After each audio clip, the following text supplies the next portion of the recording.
ماہنامہ دریافت سے انتخاب کی سیریز کے سلسلے میں سارہ شگفتہ کے خطوط سے انتخاب جو کہ قمر جمیل صاحب کے نام تحریر کیا گیا سماعت فرمائیے۔ یہ خط 15 دسمبر 1981 کو سارہ شگفتہ نے قمر جمیل صاحب کے نام لکھا۔ قمر بھائی آداب۔ جینے کو جی نہیں چاہتا، ہر وقت سنسان سی رہتی ہوں اور جانتی ہوں میرے پاس اب زیادہ دن نہیں۔ میں نے امرتا کو بھی لکھا ہے۔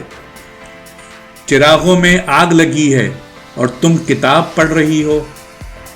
لکھتے وقت کبھی کبھی جب ہاتھ کانپنے لگتے ہیں تو ایک ایک دن لگتا ہے، ایک ایک لمحہ۔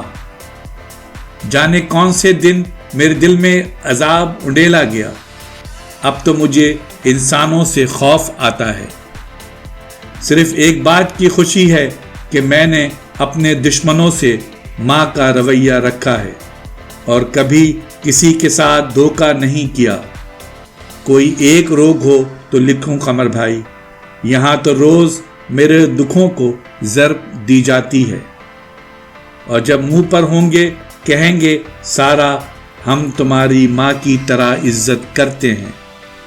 بس آپ کی دل سے قدر کرتی ہوں۔ پاکستان میں ایک ہی آدمی نظر آیا ہے جس کا نام ہے قمر جمیل۔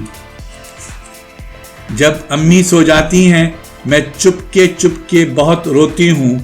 مجھے بچے بہت یاد آتے ہیں، جانے کب سانس کی لیٹ ٹوٹ جائے۔ آپ کی بیٹی سارہ شگفتہ۔